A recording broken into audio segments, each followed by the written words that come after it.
Hey, Howard, so you see I'm on time this time. Very good. Me too. Actually, I'm slightly early, and I you know, are both too. of us. Hooray! And I have to finish setting up here. Just hang on. Okay, I'm going to go watch my bagel cook. Okay, great. Be right back. Yep.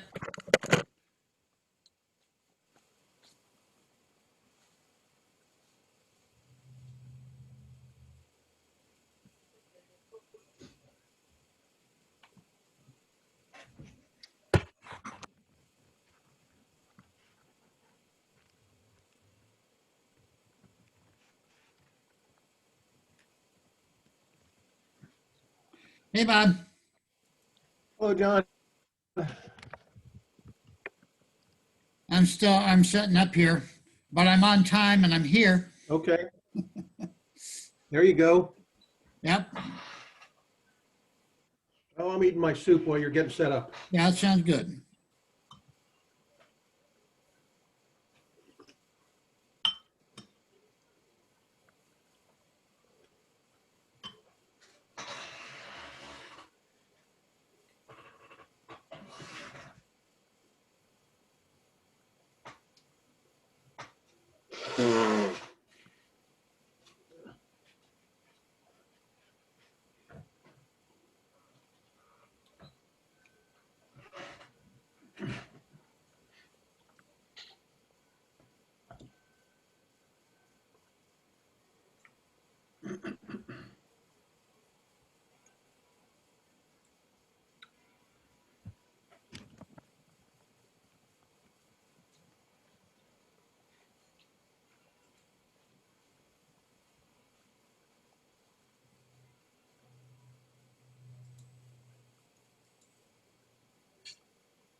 John, I was just reading something that I got from a friend of mine that actually wasn't that, it was an article Yeah. that was talking about the confirmation of the Supreme Court justice. Yep. And it was going on to say, well, the Senate has the advice and consent piece of it, but it doesn't say that they have to hold confirmation hearings. It doesn't say when they have to do it. It doesn't say anything about the process. It just says they had to advise and consent. So, That is correct. That is so absolutely correct. yeah. So they're they're I think they're setting it up so that they can figure out a way not to have it happen.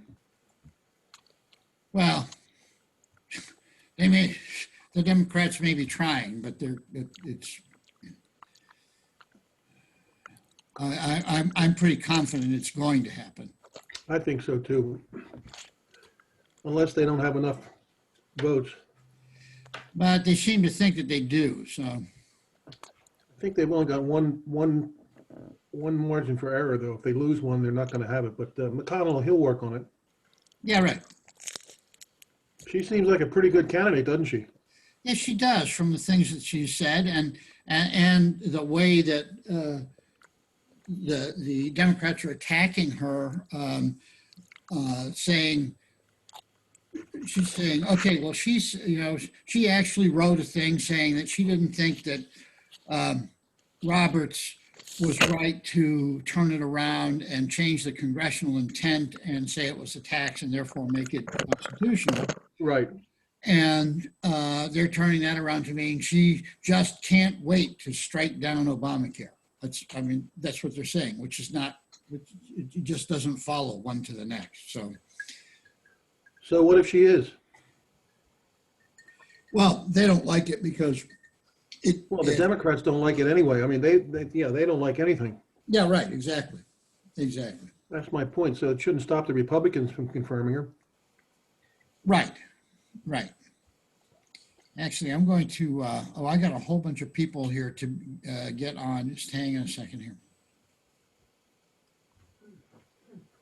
I'll resume recording. There you go. All right. Thank you very much for being part of the Constitution Study Group. These are all up on YouTube. There's a playlist up on YouTube. This is, I think, going to be number 15 or 16. I think I'm going to send out an email to everybody and give them the link to it and so on. And I'll say, come and look at Joel Morris. I'm sure you'll draw a large crowd that way, John. Right, exactly. Actually, if I say come and look at Pat Morris, now there you go. Now we're talking. There we go. Exactly right. So that's all right, Marty. I'll tell them that you're here too, and That's okay. we'll get double the crowd. That's for sure. All right, so we're going to start on. We're going to do. Well, first we're going to do a review while I go and share my screen. So somebody tell me what is a republic?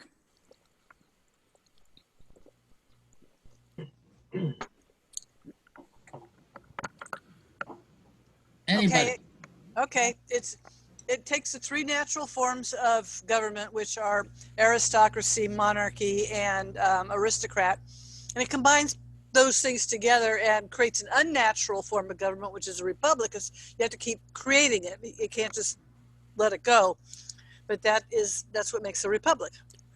Cool. All right. Anybody want to add anything of it that anything that got missed? It's also rule by law. Yep. That's right. Instead of men, exactly right. The laws are supposed to be in, comply with the Constitution. Otherwise, they're not. Yes, law. and that's an important point of a republic, is that it's what Aristotle called a constitutional polity. It is a government that is formed not by natural means, as Marty was talking about, but people have to sit down and dream it up and construct it. And that construction, the result of that construction is what is called the Constitution of it. You have, and how the three branches, the monarchy and the democratic part and the aristocratic part of it, how they all work together to make the laws, enforce the laws, and adjudicate the laws, and how that all works together. Good. Thank you very much. So we have our Constitution, which is the Constitution of a republic, because it is a republican form of government. The preamble starts out and describes who it is that's putting this thing together, people that are putting the thing together, which harkens back to the Roman Republic, because the Roman Republic was the Roman government prior to the Republic was a creation of the tribes. There was the Sabine tribe and the Latin tribe and the other tribes, and they had come together, and rather than war amongst themselves, they said, let's all get together and war against those guys out there instead of beating each other. And so they got together as tribes,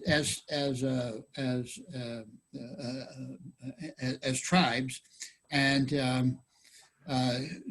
figured out how to make a monarch that was going to be over all of them. And so that was the Roman monarchy. It was a creation of the tribes. After a little while, it kind of fell apart and wasn't doing so well. So they had to have a whole new form of government. They said, well, let us break it apart, and instead of having the government be a thing of the tribes, let us have it be a thing of the people. So it was then called, their form of government was then called the thing of the people, res publica, which is what it means, the thing of the people. So right at the beginning, the Constitution of the United States says, we the people of the United States, in order to form a more perfect union and all the rest of that, do ordain and establish this Constitution for the United States of America.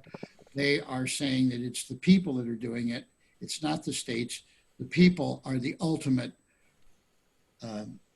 grantors of power. And so what we're going to do is have a government that is that has some of the powers that each of the states would normally have themselves to talk to the King of Spain and make treaties and that sort of thing. And we're going to say, well, instead of doing it, all of them, each of them doing it on their own, we're going to do it united. And so we will be the United States. Then they said, all right, we're going to have three branches of government, one for aristocracy, one for democracy, and one for monarchy. And that's what the first three articles are, Article 1, 2, and 3. Then Article 4 is how the states fit in that. And now we're up to Article 5. That was a pretty quick review, I think. That was very good. Very good. All right, thank you. So, Thank you. all right, Article 5. The first person I see is Bob Zink. So start reading through it, and I will at some point ask you to stop. You can see it on the screen, all right? Yeah, I just was muted there for a second. Okay. Okay. The Congress, whenever 2/3 of both houses shall deem it necessary, shall propose amendments to this Constitution, or on the application of the legislatures of 2/3 of the several states, shall call a convention for proposing amendments. Okay. Okay. Okay. All right. So first thing to know is there are two ways of amending it. Mm-hmm. The first way is when Congress looks at it and goes, scratches their head and say, you know, this isn't working out. We need to make a change to this Constitution. But you don't need, see, under the Articles of Confederation, you had to have unanimous consent. All 13 states, colony states, all 13 of them had to agree to some change. And of course, Rhode Island always held out. It just happened to be that Rhode Island was the one that always held out. So they said, so therefore they were never able to change it. It became too fixed. You needed to have something that was a little more flexible than that. So they said, okay, we're going to, on this one with this, we're not going to make it so that you have to have everybody on board because it never gets done that way. You just have one holdout that can hold out for whatever they want, and you know you're captive by one of them. So it's just when 2/3 of them. So either it can be done by Congress when 2/3 of both houses decide that a certain change is needed. They will propose amendments to the Constitution. There's another way of doing it, however, which is when 2/3 of the states apply to Congress to say we need to have a change. Now, it is still the Congress which calls the convention. Lately, we've had a group going around calling it the Convention of States group, and they're trying to call a convention, and they're giving people the idea that the states themselves call the convention, which they can do that. And if they do that, then it's not under Amendment 5. If it's under Amendment 5, what they do is they apply to the legislatures of all of 34 of the states, apply to the Congress and say, we want a convention, and then Congress is the one that calls the convention. So it is still the Congress that calls the convention, which makes it a little bit, it's still kind of in the hands of Congress, which when they call the convention, it doesn't say where they call the convention. They don't say when they call the convention. They just say they're going to call a convention, and there is no with the Convention of States, people make it sound like, oh yeah, well the Congress is going to do what we want them to do. and call this convention. But if they're not calling the convention, if they don't think they need a convention, they're going to make it as difficult as possible. And as I say over on the side over here, there has never been a constitutional convention, and it's called by the states. So you get that there's these two ways of doing it. I'm sure that most of you already are aware of that there's two ways of proposing amendments. Okay? Got it. All right. I'll tell you what, Kevin, why don't you do the next piece? Okay. Which in either case. Which in either case shall be valid to all intents and purposes as part of this Constitution. When Okay. ratified. Okay. Now this is actually very important. What they're doing is they're saying that these amendments are not just some kind of add-on. These things are as though it was part of the original. They just folded in as though it was part of the original. In fact, when they had the first 10 amendments being ratified, they were questioning, how are we going to put these in? Do we fold them in? And this one here belongs in in Article I, and then this amendment belongs down in Article II, and so on. And they were going, how do we fold them in here? And they decided that we do exactly what they do, which is they tack them at the end, but you have to read, when you're reading the Constitution, even the original, you have to realize that the amendment, if it modifies it, the amendment is part of it. It is valid to all intents and purposes as part of the Constitution. It is definitely part of the Constitution. Okay. Sorry, Kevin, for doing that. So yeah, maybe you could start with just as part of this Constitution. Okay. As part of this Constitution, when ratified by the legislatures of 3/4 of the several states, or by conventions in 3/4 thereof. Okay, good.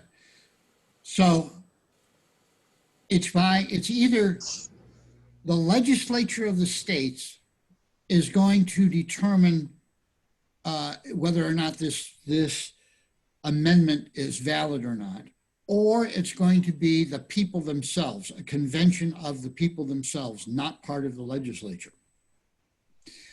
Now, I'm going to ask you this question, and what do you think would be a reason that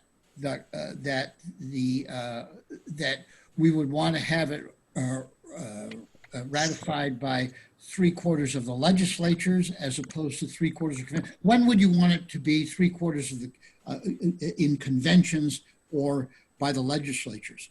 Why? Anybody have any ideas about why you'd want to have it be in one case by the legislatures and in another case by the conventions? I'm not getting the question particularly. You don't understand the question? No. Okay. So when you're going to ratify an amendment, Mm-hmm. it's going to be either by the legislatures of the states, right? Who are the ones who proposed it, that sent the proposal to the Congress. Right. So it's going Yes. to be ratified by the legislature of the states.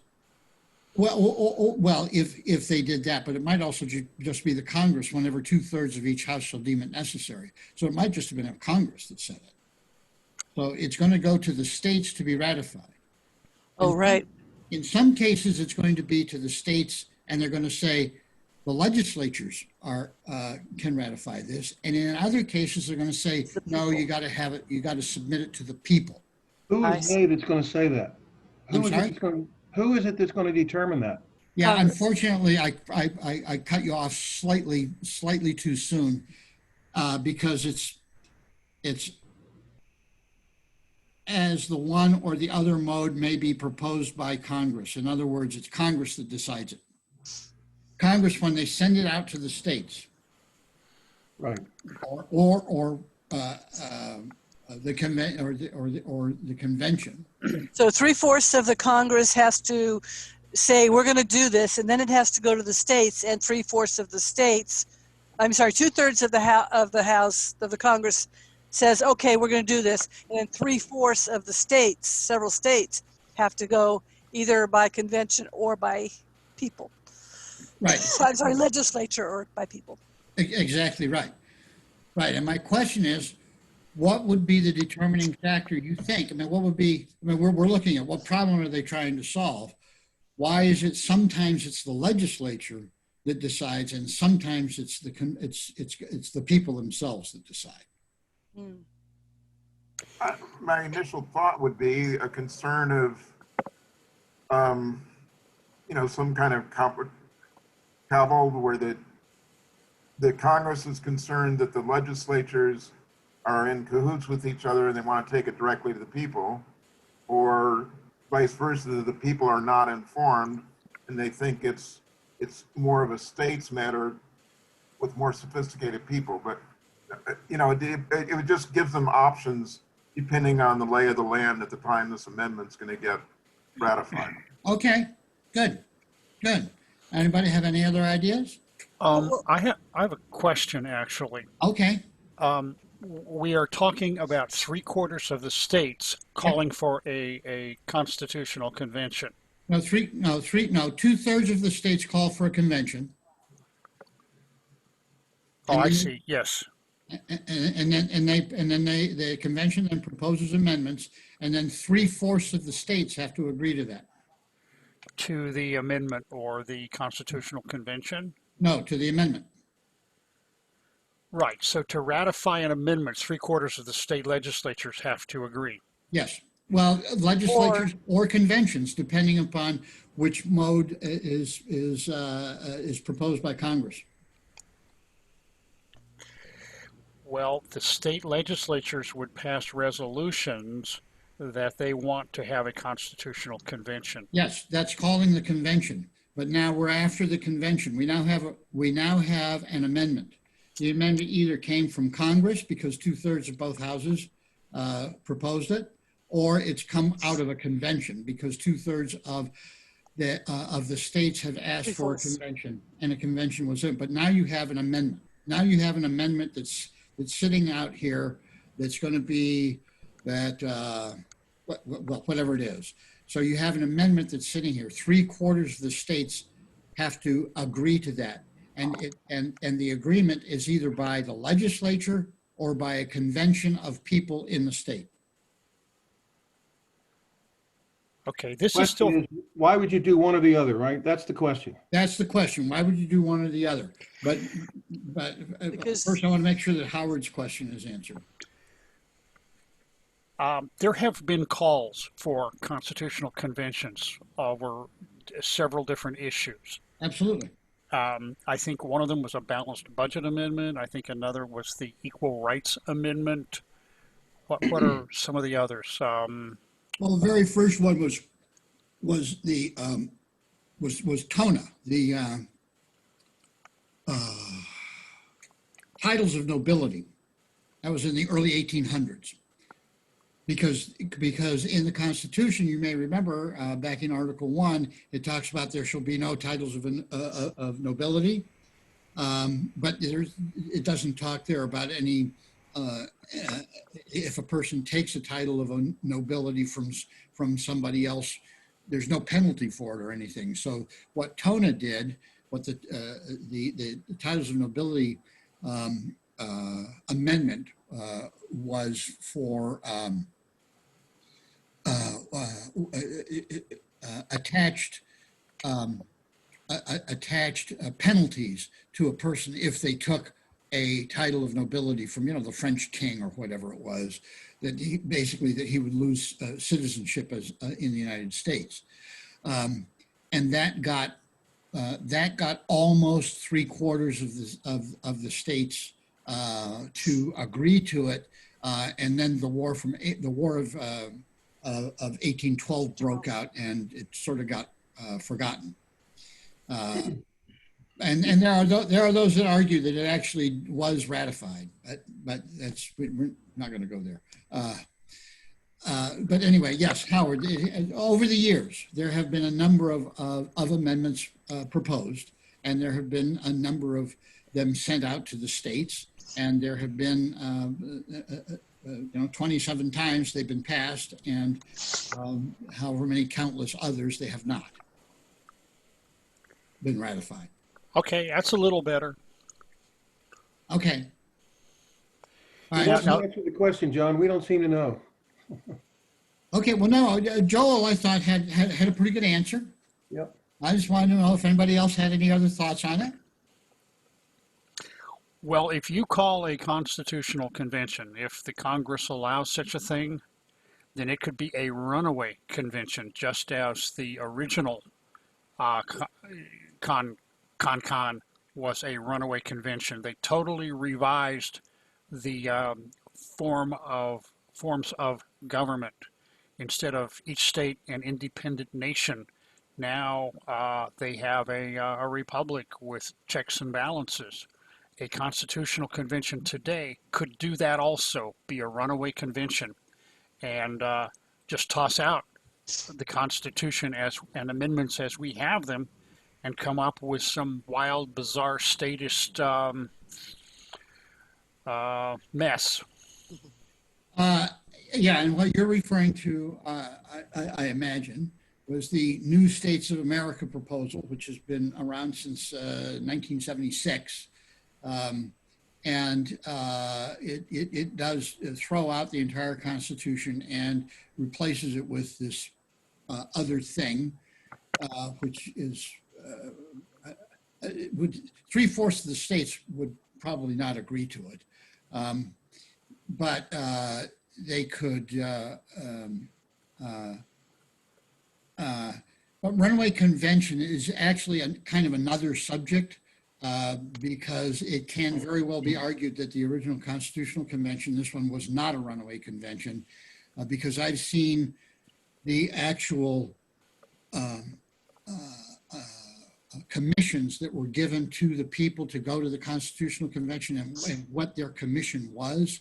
And it was to make the Union better, and it was not just fix up the Articles of Confederation. It was make it better.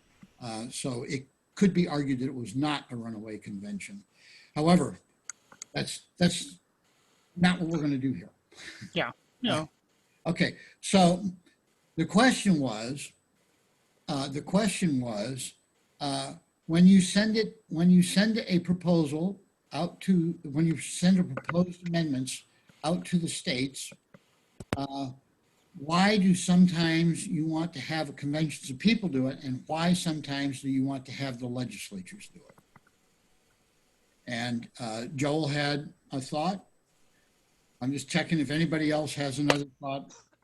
Well, I think that sometimes you want the people to do it because the legislatures are so corrupt that you don't want them to do it. Okay, Right? okay. The other side of that is that that would let loose the forces of democracy Democracy, yeah. and the mob. So you really want to keep a handle on it and not have it get out of control with a runaway convention. And the problem with the legislature as written here, because don't forget the legislature, your Senate guys were selected by the legislature, and they're not anymore. Yep, True. that's right. Would the Senate, the state Senates have anything to do with that or not? Absolutely. It has to be ratified by the legislatures of the states.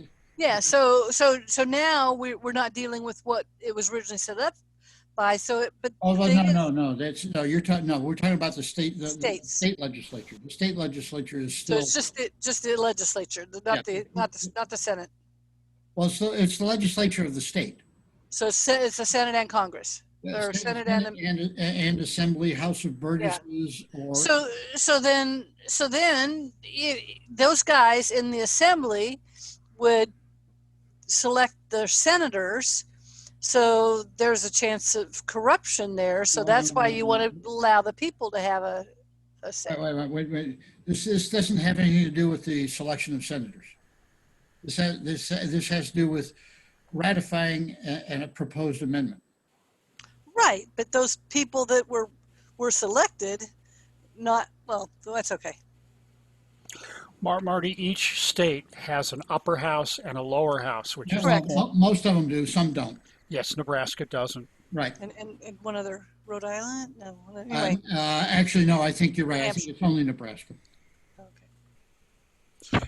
So each state legislature, the lower house and the upper house, would have to ratify an amendment or a call to have a constitutional convention. Well, no, we're not. No, even- but- No, we're not talking about constitutional convention. The convention has already occurred. We now have an amendment on the table. But it would Okay. either be them or the people. Oh, yes, correct. Exactly right. And you're saying, well, why, what's the difference? Or when would you use Yeah, one or the other? why would you want to have sometimes and you guys have answered it. You guys have answered it. I'm not trying to say, oh, there's something else or something else. Right. I'm just getting at what you say. Okay. Well, okay, so the state legislatures are obstructing the will of the people, and this Right. is a way to put a brake on that and bypass the state legislatures, who could, if it's one issue, quickly hurry up and pass something that would resolve that complaint that the amendment is going to handle. And that would preclude then a constitutional convention that could take up everything. Yep. Could do that. Okay. I just want to know your thoughts on it. I mean, I have my own thoughts on it, but What are your thoughts? What are your thoughts? Yeah. Oh, I thought you'd never ask. I thought I asked that 5 minutes ago. Sometimes, oh, Bob. Fire away, John. Sometimes an amendment will have to do with the structure of how the states, the relationship of the states to the national government. And sometimes and you will want to have the legislatures vote on that one, which goes both to Marty's and Joel's points. That Joel's and Marty's points exactly fit in with that. And in other cases, it deals with the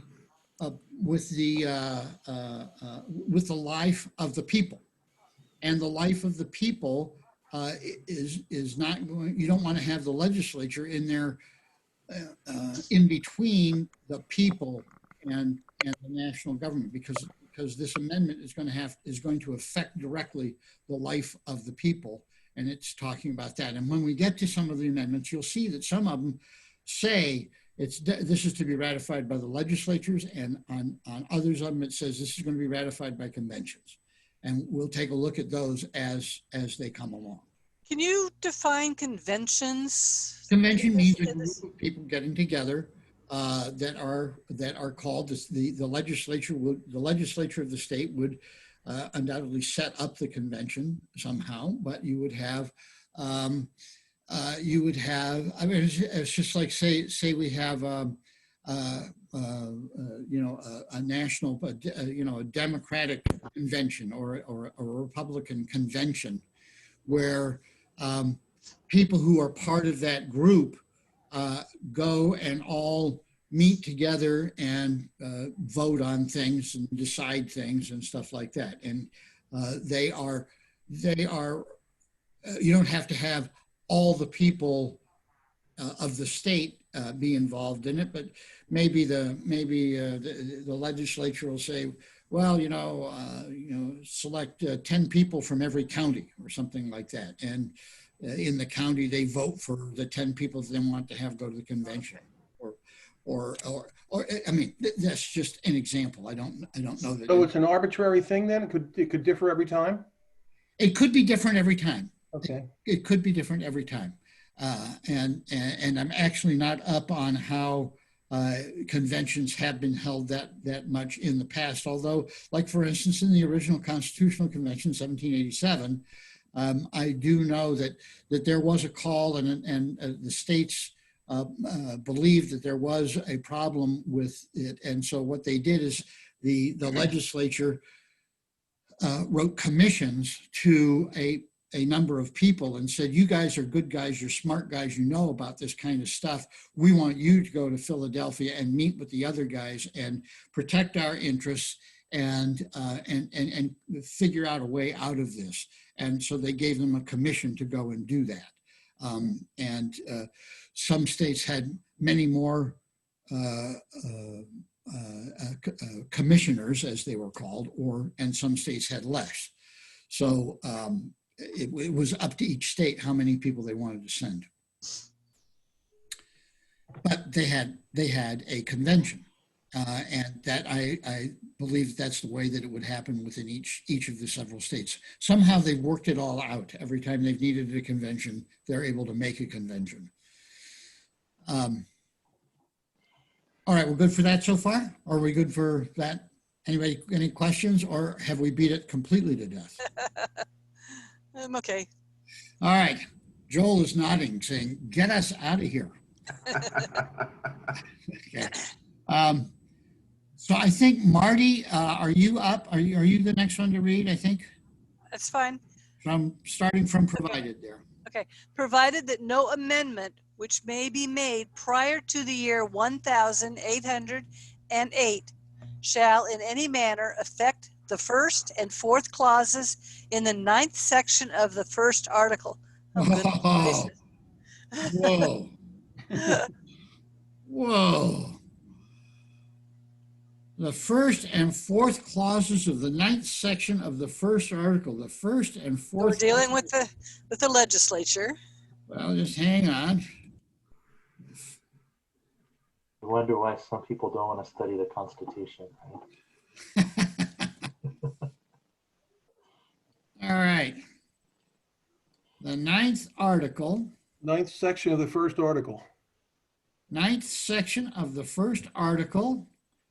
And it is, what is it, clause one? Because I don't have it in front of me anymore. Section 9 forbids Congress to get into certain areas. That's right, but it's clause which and which. It's 2 clauses. Oh, It's I think it's the first one and the 4th one, right? first and the 4th clauses, yes. Okay, the 1st and the 4th clauses. First one has to do with the importation or migration of such persons in any state now existing shall think proper to admit, has to do with slavery. Okay, they're going to give, and in here already it says we're going to hold off on the slavery question until 1808, just like it says there. In other words, they're giving you 20 years to figure out if we're going to do something else. We're going to leave it alone for 20 years. That's the first clause. Then the 4th one is 1, 2. No capitalization. No capitation or other direct tax.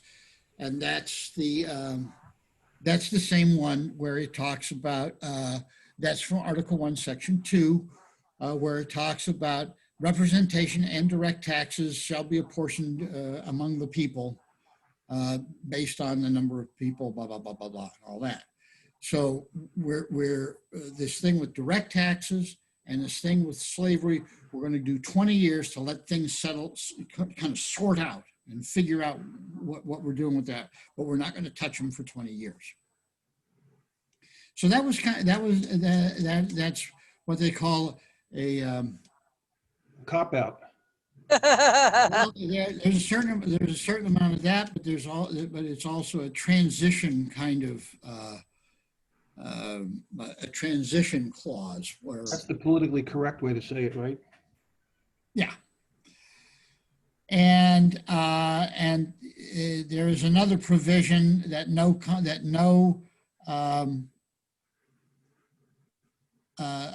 amendment is Marty, you might as well finish this up. Okay. And that no state without its consent shall be deprived of its equal suffrage in the Senate. Right.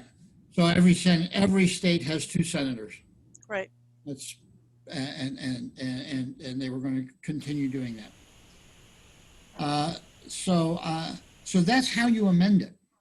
And I hear on the side they say the Articles of Confederation required 100% agreement, and as I mentioned, Rhode Island often held out. So kind of all of the other 12 of them were captive to the to Rhode Island. Now, I also mentioned here that conventions were used only one time are they specified, and that's the 21st Amendment. When we get to it, we'll see why it was that one. And then, of course, this refers to the slave trade. Okay, that's Article 5, how to amend. That's the entire thing. We good with that? Shall we move on? Sure.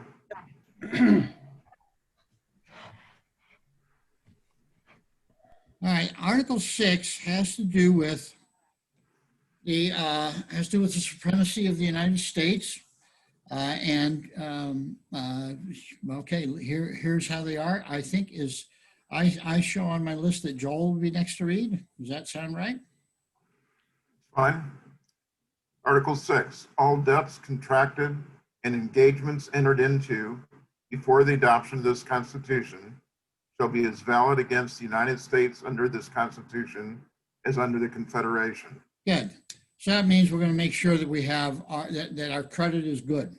We're not going to just weasel out and go and call bankruptcy. We are going to pay the debt to the King of France that we owed so much for prosecuting the War of Independence. And this also contract, all debts and engagements contracted into that.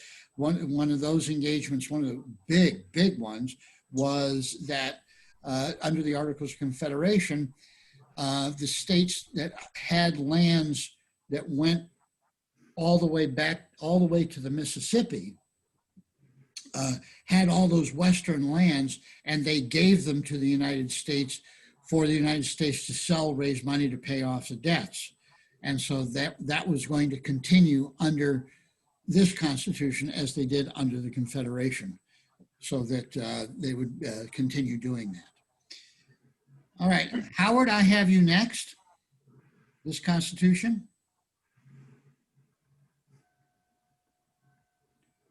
Howard appears to not be here right now. So we'll go to Bob. Okay, this Constitution and the laws of the United States which shall be made in pursuance thereof, and all treaties made or which shall be made under the authority of the United States shall be the supreme law of the land. Good, okay. So they're very careful here that at first we have this Constitution and then laws of the United States made in pursuance thereof, which means, of course, that if they make a law which is unconstitutional, it is not, it's void. Null and void. And that was the point that was brought up under in the 1803 case of Marbury versus Madison, because the Congress had passed a law that said that, which actually affected Article 3 about who could bring a suit to the Supreme Court as original jurisdiction. And they said, you can bring this to there. And the Supreme Court looked at it and said, no, you can't. The Constitution doesn't say you can do that, so you can't do that. And that was the first one. That was the first case of judicial review. So we have the Constitution, laws, and treaties made under the authority of the United States are the supreme law of the land. Very interesting, and I know I've written a couple of emails about this, probably a year ago now. But one of the things that people, especially here in Southern Oregon, which is kind of the apex of the Emerald Triangle. What's the Emerald Triangle? That's marijuana growing and stuff. Oh, okay. You know,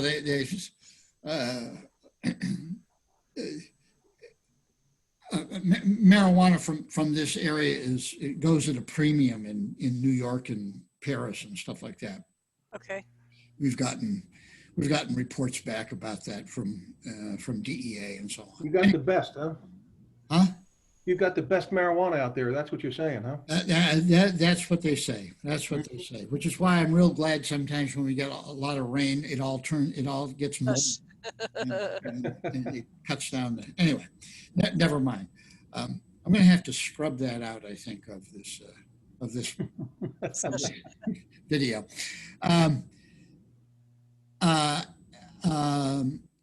Those laws, I mean, people say, okay, well, where in the Constitution does it say that you can, do drug laws like that? Well, those drug laws are actually they actually come from treaties, because the United States has made treaties with other countries about drug trade and drug trafficking, and what is bad, what is dangerous drugs and that sort of thing, and they make laws to enforce those treaties, and that's where the drug laws come from. And in a number of my emails, the first I show, because it was real interesting. There was a case out of Arkansas where a guy, I don't know, he shot too many geese or something. They were migrating geese from Canada back and forth and so on. And he was arrested for the congressman made a law about, we can't kill that many geese or whatever it is. And he was let go because there was an unconstitutional law. There was nothing behind it. However, a year later, the United States made a treaty with Canada about migrating geese. And the guy did this exact same thing that he did before. He was arrested, and this time he was convicted because that law was now based on the treaty. It had been kind of incorporated into the supreme law of the land. Did they ever tell him that it had changed? Well, there's I know when the small arms treaty was being talked about, there was concern that if we did some kind of a small arms treaty and then it became illegal to own whatever, that then people who have that kind of gun now could be arrested because it's in violation of the treaty. There's quite a bit of back and forth about that. But treaties is a very important thing. And I've talked to constitutional lawyers about it, and they say, a lot of laws, a lot of things that we do are based on treaties. There's nothing in the Constitution about them, but we've made a treaty. And then this is the enacting laws to make that treaty go into effect. But the treaties have to be with foreign entities, right? Treaties have to be with foreign entities, exactly right. So if you that puts foreign entity stuff above the people.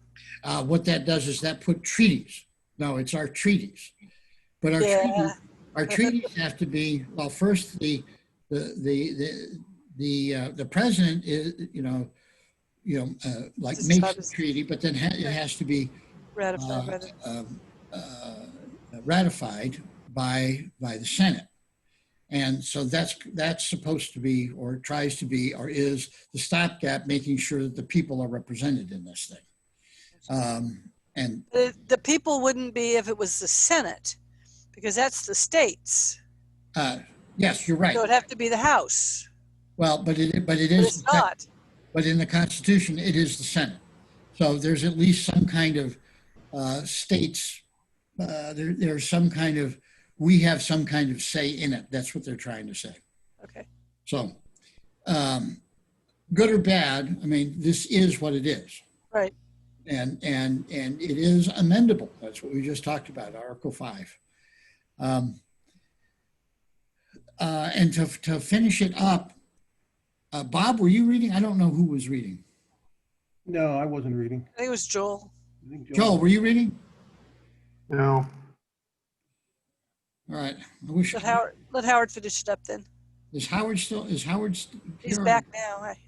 Howard is You Howard there, Howard? No, Howard? I don't see Howard. All right. Oh no, he's gone. Well, okay. I'll tell you what, Kevin. How about you finish this up? All righty. And yes, here you go. And the judges. And the judges in every state shall be bound thereby, anything in the Constitution or laws of any state to the contrary notwithstanding. Good.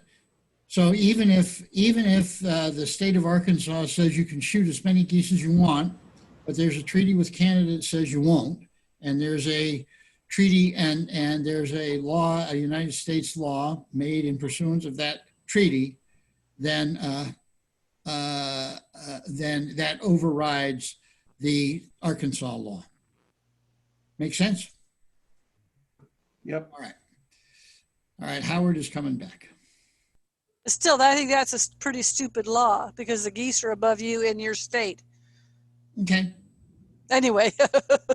Okay. No, well, that's what we're doing here is we're just looking at the Constitution, what it says, what it is. And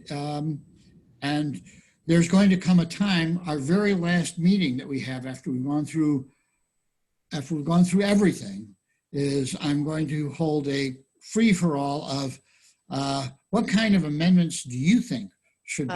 Cool. So, Okay. all right. Wow. Howard, are you back? I am back. I had a reboot. I lost it like Let's- 8 times, and now I'm back. Okay, good. Yay. So you Yeah. are, you see you see what's on the screen?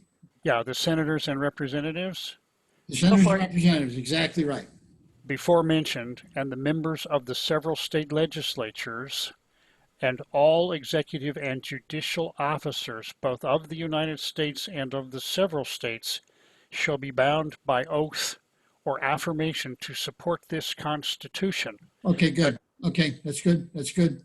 So what they're doing then is they're taking the governor of the state, every school teacher, and every state employee has to take an oath or affirmation to support and defend the Constitution of the United States. They're going to recognize that this is the supreme law of the land. Why do you think they did that? Because they didn't want foreign entities, invading also, Okay, good. like we have now. Okay, They didn't want the Tories Yeah. undermining the Constitution. okay, good. Kevin, you got a thought on that? No, I was just observing the last sentence. No test or no religious test shall ever be required as a qualification to any office. All right, we're okay. I won't go any further. Okay, no, we're going to get to that. We're going to get to that. We're going to get to that. Okay, good. All right, Kevin, why don't you read that part since you're there? But starting with but. Starting with but no religious test shall ever be required as a qualification to any office or public trust under the United States. All right, and you had a thought about that. I just thought it was timely. You thought of? The news, the current Supreme Court Justice, Oh yeah. her That's right. Religious her, test. her religion has already been questioned when she was nominated and confirmed to the Seventh Circuit, and it's an issue. Yeah, I agree. It's kind of making that kind of accusation is kind of smacks of being un-American, doesn't it? Yes, absolutely. It wasn't challenged. It was attacked. Right, exactly. So, however, but particularly what this refers to is the colonies or not the colonies, but the states, and before them, the colonies. Many of them did have religious tests. You had to be Christian, or you had to be a Catholic, or you had Quaker. or you had to be a Quaker, or you had to be Puritan. one thing or another in order to be able to hold office, in order to be able to be a witness in a trial, in order to be a citizen. There were religious tests, so they're saying there shall be no religious tests. Now, at this point, when Amy Coney Barrett's religion and beliefs are being questioned, it's because some people don't like them, and they are making a personal, although they're in a position of power and shouldn't be doing it, it seems un-American, but they're making a personal observation and hoping that a lot of people go along with them. Is really, that's all of the quote tests that they're doing. Because what they're talking about here on no religious test means it will never be in a law. You have to be a Christian, or you have to be a this or that in order to hold office or to vote or whatever. That's specifically what that's about. They came here for religious freedom. Yes, right. And it is a bulwark of religious freedom, absolutely. But Kevin, that was not to say you were wrong, because you were right. That's Oh, no, what I was referencing was a sitting US senator in Yeah. a confirmation hearing making that statement. So. oh, I know. Being decidedly doesn't Anti-her religion. doesn't fit with this. Anti-Catholic in this country, we've gone through a time of anti-Catholic sentiment that it was very damaging. It's almost like somebody getting up there and saying, questioning somebody's color of their skin. I mean, it isn't un-American. It is. Yeah, it is. Oh, yes. Imagine. And constitutional too. Yes. And unconstitutional. It's ironic that Feinstein, a Jew, is questioning the religion of a Catholic. Yep. That's interesting. Yes. All right. That's Article 6. It says the things that it says. It places the Constitution of the United States above in its certain manners and things that it deals with. It deals with these things here. And now we're going to do Article 7 because we have a couple of minutes left, and Article 7 is just unbelievable. Wow, look at that. So Marty, I think you're up. Okay, the ratification of the conventions of 9 states shall be sufficient for the establishment of this Constitution between the states so ratifying the same. Good. So it did not require unanimous consent. We didn't have to have all 13. Right. It's the 9 and that was 3/4 at the time. It said the 9 that are there. When they agree to it, then this will take effect in those 9. Last one, Joel. Done in convention by the unanimous consent of the states present the 17th day of September in the year of our Lord, 1787, and of the independence of the United States of America, the 12th. Okay. Okay, so now I thought that was real interesting. So we have in the year of our Lord, 1787, and the independence of the United States, the 12th. What's the 12th? What does the 12th mean? Yeah, well, that's what I'm asking. I mean, I know, but I'm asking. Oh, I bet it's the states in attendance of the Constitutional Convention. Nope, but that's a nice guess, Howard. Thank you. 12th year after the War of Independence was started, huh? That's from the there was a moment when we declared independence. That's the beginning of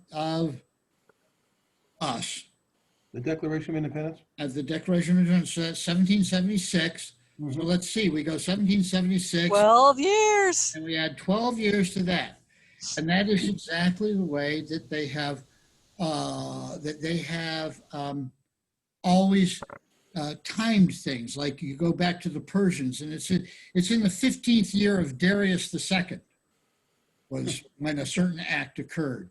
It's in the 14th year of George III that this act was passed. How come there's no period after 12th? You're right, there isn't. I may have cut it off. Oh, okay. But it is 2 time frames. It's in the year of our Lord, so that's Christianity, 1787, and of the independence of the United States of America, the 12th year, and in the year of our Lord, 1787. Now, it's the unanimous consent of the states present.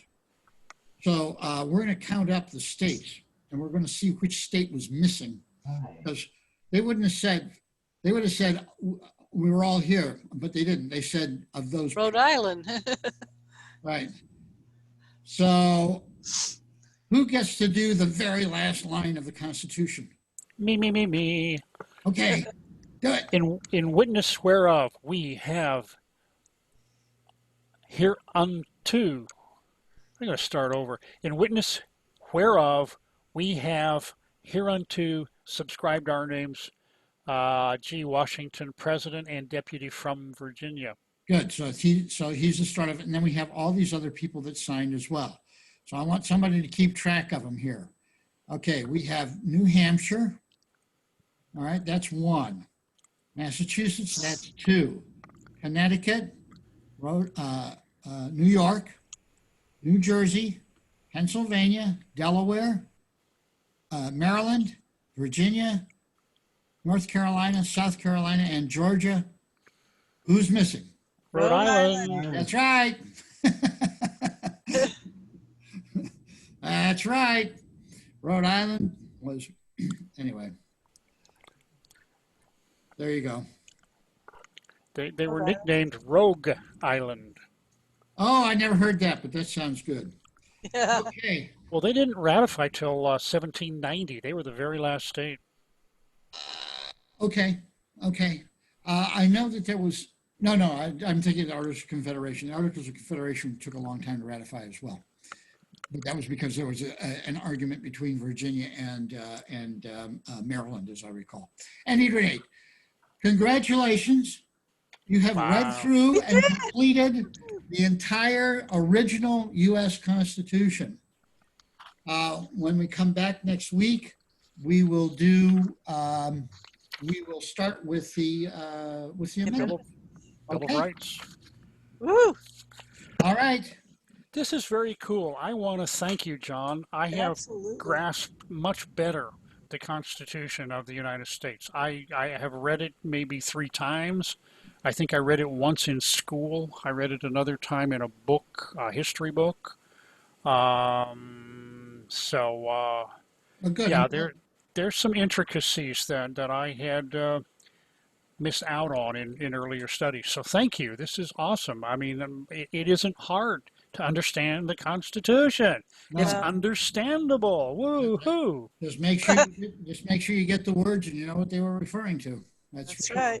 Well, the discussion helps a lot too, you know, Yeah, it and does. you know, and what does this solve? What were they trying to fix here? That's good conversation to have. Right. Next week, are we doing? No, we're doing that later. Okay. The amendments we would like to apply or to have Not yet. ratified. Oh yeah, no, That's not- we're going to do all the amendments and then I intend to finish this off by Christmas, and I intend to go through the amendments in 4 or 5 meetings. Then we'll do the Declaration of Independence in a few meetings, and the last one that we'll do will be a final one of, now that you've studied all this, you've seen all this, you've seen what the amendments are, you've seen the Declaration of Independence, which is the kind of the guiding undergirding of why we're doing all this. The purpose.